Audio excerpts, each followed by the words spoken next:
Hail Cesar. Today I was on crucifixion duty.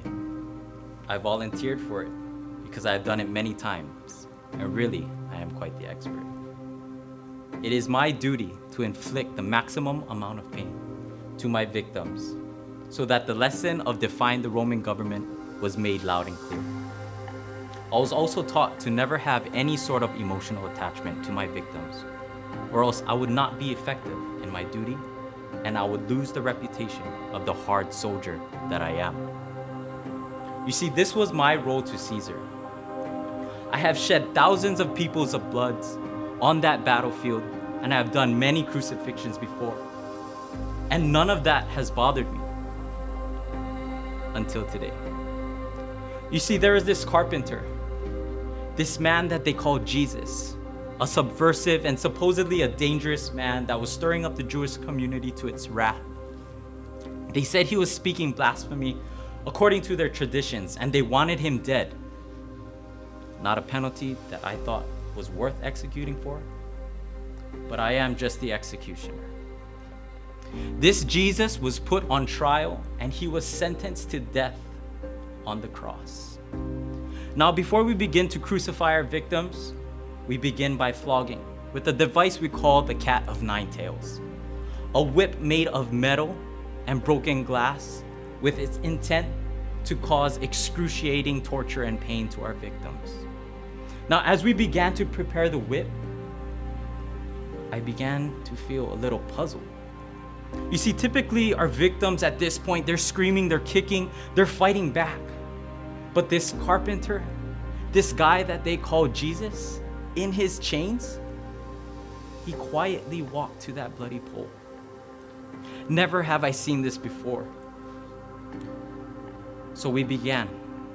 My partner and I delivered 39 blows to this man's back. The back was like shredded flesh, and under the pain he collapsed, and I thought he was unconscious, so I began to yell at him. But then, that's when he looked up at me, and he turned to me and we locked eyes. And instantly I felt naked, I felt exposed. And I thought I sensed fear.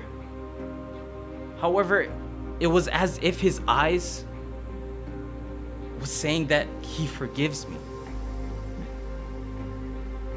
So we began to strip him of his clothes, and we placed a crown of thorns upon his head, and we told him to grab that cross, pick it up, and carry it up the hill. At the top of the hill, we opened up his arms, but it was he who stretched open his hands as if he was ready to receive what was about to happen. Never have I seen this before. As we began to pound the nails in, that is when I heard him for the very first time. And I can't believe it, and I don't want to believe it. But it was as if he was forgiving us. You see, why couldn't this guy just curse us and die like everybody else? Forgiving me? You see, he was crucified between two criminals. But this man, he was innocent. As we began to hoist up the cross, I began to feel afraid. And truthfully, I just wanted to run. However, I couldn't because I was on duty for the rest of the night. And I stood under that cross shaking. All of a sudden, the sky turned as dark as night, and the earth began to shake. And I could have sworn that I heard this carpenter, this man, shout, "It is finished." And I don't know what I was doing, I don't know what I was saying, but in that moment, I fell to my knees and I said, "Surely this is the Son of God." I don't know why I said it. Afterwards, the sky cleared, and there I looked up, and the carpenter was dead. You see, they said that this man was the Son of God. Has he really forgiven me for what I have just done?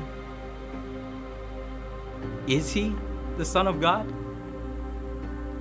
I need to know.